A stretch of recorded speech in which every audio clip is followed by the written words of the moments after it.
Hello my dear student, welcome to my YouTube channel at Tuition Point. আশা কৰো তোমালোকে সবে ঠিকে থাকে আছো, খবৰ পাতি সবৰে ভাল। তো আজি যেটো আমি ইয়াত সমাধান কৰিম এটো টপিক অনুশীলনী 4A হ'ব আৰু আনন্দৰাম বৰুৱা একাডেমি প্ৰশাসনৰ ক্লাস 6 আজি পাৰ্ট 1 আৰু পাৰ্ট 1ত আমি এই অনুশীলনী 4 এৰ 1 নম্বৰ কোৱেশ্চনছৰ সমাধান আজি আমি কৰিম। তো যদি তোমালোকে আমাৰ চেনেলটো সাবস্ক্ৰাইব কৰা নাই তেনেহলে সাবস্ক্ৰাইব কৰি লবা আৰু ভিডিওটো লাইক শেয়াৰ কৰি দিবা। আমাৰ ভাল লাগিব, আমাৰ পৰিশ্ৰম সাৰ্থক হ'ব। আজিৰ প্ৰশ্নটো আমাক কি সুধিছে আমি ভালকে পঢ়ি চাম। সদৃশ ভগ্নাংশলৈ পৰিৱৰ্তন কৰা আৰু সৰুৰ পৰা ডাঙৰলৈ সজোৱা। তো একদম সিম্পল, ইয়াত কোনো টান টাফ কোনো স্টেজ নাই, ইয়াত একদম ইজি আছে। প্ৰথম আমাৰ ইয়াত দুটা কাম কৰিব লাগিব। ইয়াত যেহেতু আমাৰ 4টা কোৱেশ্চনছ দিয়া আছে, তো ইয়াৰে ভিতৰত প্ৰথম কাম কৰিম আমি সদৃশ ভগ্নাংশলৈ পৰিৱৰ্তন কৰিম। এবাৰ প্ৰশ্ন হল সদৃশ ভগ্নাংশ কাক বোলে? আমি সদৃশ ভগ্নাংশৰ ওপৰত আগতে বহুত ক্লাস কৰিছো। যদি তোমালোকে চোৱা নাই তো প্লে লিষ্টত যাই চাই লবা। মই তথাপি একবাৰ কৈ দিছো শৰ্টলি যে সদৃশ ভগ্নাংশ যিবিলাক ভগ্নাংশৰ হৰবিলাক একেই থাকে, অৰ্থাৎ সেম নাম্বাৰস হয়, সেইবিলাকক সদৃশ ভগ্নাংশ বোলে। তো ইয়াত চোৱা ই এটা 3/4 এটা ভগ্নাংশ, 4/5 এটা ভগ্নাংশ। এই দুয়োটা ভগ্নাংশৰ যেটো হৰ আছে, এটাৰ আছে 4 আৰু এটাৰ আছে 5। তো ডেফিনেটলি আহুন সদৃশ ভগ্নাংশ নহয়। এতেকে আমি এই হৰবিলাক একে সংখ্যাযুক্ত কৰিব লাগিব।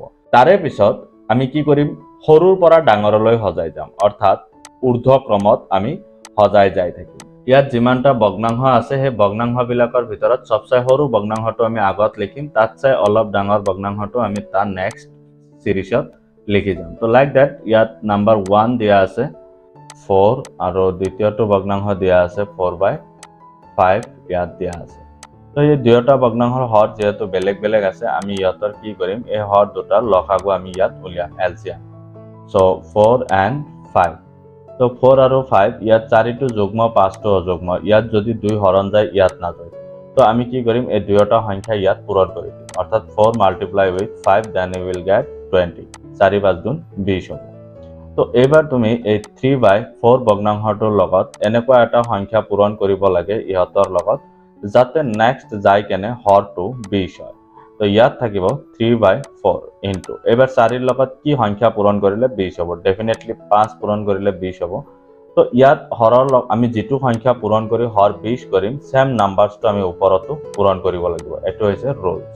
তো এবাৰ 3/5 ইয়াত হৈ আছে 50। নেক্সট আৰু এটা ভগ্নাংশ দিয়া আছিল আমাৰ 4/5। এইবাৰ আমি এইটো ভগ্নাংশৰ হৰটো এনেকুৱা বনাব লাগিব যাৰ হৰটো যাই কেনে 20 হ'ব। তো ইয়াত আছে 4/5 ইনটু এবাৰ 5ৰ লগত কি এনেকুৱা সংখ্যা মাল্টিপ্লাই কৰলে 20 হ'ব, এটো আমি ফাইন্ড আউট কৰিব লাগিব। তো 5 × 4 = 20। সো ইয়াত যেহেতু আমি 4 দিছো, তো ইয়াতে আমি কি ইউজ কৰিম, ইয়াতেও 4 ইউজ কৰিম। এবাৰ 4 গুণ ইয়াত কিমান হৈ যাব, 16 হৈ যাব। এবাৰ চোৱা ইয়াত আমি দুটা ভগ্নাংশ পালো। প্ৰথম পালো 15/20 আৰু নেক্সট যেটো আমি একটা ভগ্নাংশ পাইছো, এটো পাইছো আমি 16/20। এবাৰ দুয়োটা ভগ্নাংশৰে আমাৰ হৰবিলাক কি হৈ আছে, সেম নাম্বাৰস হৈ আছে, গতিকে আহুন সদৃশ হৈ গৈছে। এবাৰ আমি সৰু বা ডাঙৰ বুজোৱাৰ কাৰণে আমি এনেকুৱা ধৰণৰ এটা চিন ব্যৱহাৰ কৰো। তো ইয়াত সবতছে সৰু কাই আছে, ইয়াৰ আমি এটো কেনেকে উলিয়াম, ইয়াতৰ লব সমূহৰ ভিতৰত যেটো সৰু নাম্বাৰস থাকিব এটো হ'ব সবতছে সৰু ভগ্নাংশ। তো ই হৈ আছে সৰু আৰু ই ডাঙৰ, সো ইয়াত এনেকে আমি লিখিব পাৰি। সো এটো হৈছে আমাৰ নাম্বাৰ 1ৰ সলিউশন। নাম্বার 2 দিয়া আছে 3/7, 5/8 and 2/3। এতেকে ইয়াত তিনিটা ভগ্নাংশ দিয়া আছে, তিনিটা ভগ্নাংশৰ এটাৰ হৰ 7, এটাৰ 8 আৰু এটাৰ হৈ আছে 3। তো ইয়াত বিভিন্ন ধৰণৰ বেলেগ বেলেগ মানৰ ভগ্নাংশৰ হৰবিলাক হৈ আছে, গতিকে গোটেই কেইটাক আমি এটা ভগ্নাংশত কনভাৰ্ট কৰিম। তো 2 নম্বৰ কোৱেশ্চনটোত দিয়া আছিল 3/7 বুলি এটা ভগ্নাংশ দিয়া আছিলে, এটা আছিল 5/8 দিয়া আছিলে আৰু এটা দিয়া আছিলে 2/3 দিয়া আছিলে। তো এইবাৰ আমি ইয়াত কি কৰিম, 7, 8 and 3 এই তিনিটা সংখ্যাৰ লসাগু লম। তো চোৱা ইয়াত 2 7ত নাযায়, 8ত যায়, 3ত নাযায়, আকৌ 7 ইয়াতে যায়, কাৰণ 7টো মৌলিক সংখ্যা, 3 এটা মৌলিক সংখ্যা। তো অকলে 8 যাই আছে, তো তুমি কি কৰিবা, এই গোটেইকেইটা পূৰণ কৰি দিয়া আছে। 7 × 8, 7 × 8 = 56 and 3 মাল্টিপ্লাই কৰি দিয়া, 3 × 6 = 8, 1 and 6, 168। অৰ্থাৎ 3/7 এইটো ভগ্নাংশৰ আমি এনেকুৱা এটা ভগ্নাংশ ইয়াত লিখিম যাৰ হৰটো 168 হ'ব তো এই ক্ষেত্ৰত 3/7 ইনটু 7 ৰ লগত আমি কি পূৰণ কৰিলে 168 হ'ব সো 7 ৰ লগত যদি আমি 24 পূৰণ কৰো তেতিয়া হলে 168 হ'ব তো ইয়াতে যদি আমি 24 মাল্টিপ্লাই কৰছো ইয়াতেও আমি 24 এ মাল্টিপ্লাই কৰিব লাগিব এবাৰ 24 3 গুণ কিমান হ'ব 72 হৈ যাব নেক্সট আমাৰ সেকেন্ড ফ্র্যাকশন আছে 5/8 ইকুয়াল টু 5 ইয়াত এন্ড 8 ইয়াত দুয়োটাৰ লগত এনেকুৱা নাম্বাৰস তুমি মাল্টিপ্লাই কৰিব লাগে যত নেকি হৰটো 168 হ'ব তো সোয়া যদি আমি 8 নাম্বাৰসৰ লগত 21 মাল্টিপ্লাই কৰো তেতিয়া হলে 168 পাই যাম তো ইয়াত 21 আছে মানে এবাৰ ইয়াত কি হ'ব ইয়াতেও 21 এ হ'ব তো 21 5 গুণ 105 ইয়াত 105 হৈ আছে নেক্সট যেটো আমাৰ ফ্র্যাকশন দিয়া আছে এটো দিয়া আছে 2/3 ইকুয়াল টু এই 2/3 লগত আমি কি এনেকুৱা নাম্বাৰস মাল্টিপ্লাই কৰিলে নেক্সট যেটো ফ্ৰ্যাকশন পাম তাৰ যেটো ভগ্নাংশৰ হৰ হ'ব এটো 168 হ'ব তো সোয়া ইয়াৰ লগত যদি আমি 56 মাল্টিপ্লাই কৰো তেনে হলে ইয়াতেও 56 মাল্টিপ্লাই কৰিব লাগিব 3 * 56 equal to 167 2 * 56 equal to 112 এতেকে ইয়াত আমি হৰবমুৰ তিনিটা ভগ্নাংশ পাইছো ইহতৰ ভিতৰত সোয়া ইয়াৰো যেটো হৰ দিয়া আছে 168 ইয়াৰো 168 ইয়াৰো 168 এতেকে ওপৰৰ লব কেটা আমি ইয়াত টাৰ্গেটত লম ওপৰৰ লবৰ ভিতৰত সবচাই হৰু আছে গাই 72 তো আমি এটো ভগ্নাংশ আগত লিখিম 72/168 ইয়াত চাই ডাঙৰ অৰ্থাৎ 72 চাই ডাঙৰ কাই আছে 105 আছে তো 105/168 লিখিম তাত চাই ডাঙৰ কাই আছে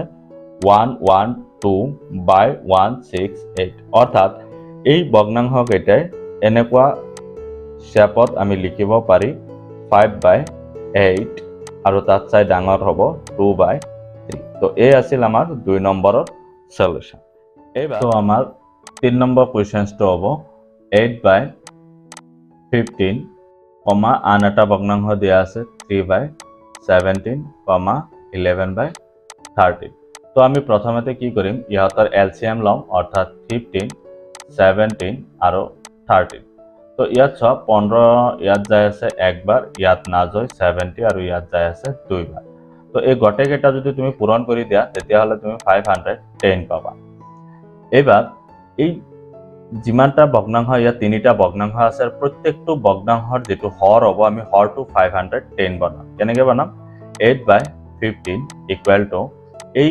8/15 ৰ লগত আমি এনেকুৱা এটা সংখ্যা ইয়াত পূৰণ কৰিব লাগিব যেটো পূৰণ কৰাৰ পিছত নতুন ভগ্নাংশটোৰ হৰ হ'ব 510 তো সব যদি 15 ৰ লগত যদি আমি ইয়াত 15 ৰ লগত যদি 34 মাল্টিপ্লাই কৰি দাও 34 তো ইয়াতো আমি 34 মাল্টিপ্লাই কৰিব লাগিব তো 8 4 গুণ 32 ৰ 2 3 ৰৈ যাব 3 8 গুণ 24 আৰু 3 হৈ আছে 27 এটো পাই গলো এবাৰ আমি 3/17 ইকুয়াল টু ইয়াত আমি কি লিখিম 3/17 ইনটু 17 ৰ লগত আমি এনেকুৱা নাম্বাৰস মাল্টিপ্লাই কৰিব লাগিব যেটো ৰিজাল্ট আহিব 510 তো 17 ৰ লগত যদি আমি 30 মাল্টিপ্লাই কৰি দাও তেতিয়া হলে ইয়াতেও 30 মাল্টিপ্লাই কৰিব লাগিব 30 যা 3 equal to 90 and 17 into 30 equal to 50 510 next আহিব 11/30 তো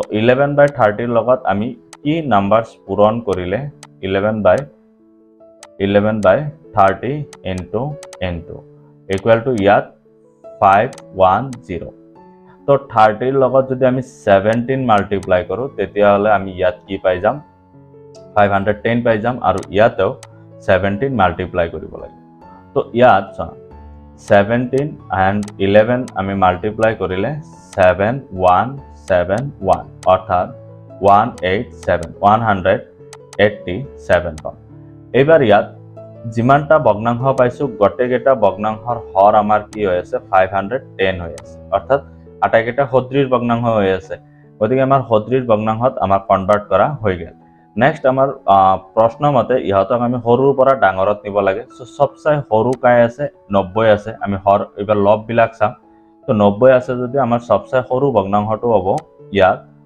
3/70 আৰ ইয়াত চাই ডাঙৰ কাই হ'ব ইয়াত আছে 187 আৰু 278 অৰ্থাৎ তাৰে পিছত 11/30 আমি লিখিম আৰু ইয়াত চাই ডাঙৰ হ'ব আমাৰ 8/15 এটো হ'ব সবতছে ডাঙৰ ভগ্নাংশ 8/15 তো এই আছিল আমাৰ 3 নম্বৰৰ সলিউশন নেক্সট 4 নম্বৰ দিয়া আছে 2/3 2/5 and 4/7 গতিকে ইহতৰ যেটো লসাগু হ'ব আমি গটেকেটা পূৰণ কৰি দিম তো 4 নম্বৰটো তোমালোকৰ কাৰণে হোমৱৰ্ক থাকিল নেক্সট ক্লাছত আমি আকৌ লগ পাম thank you so much for watching the video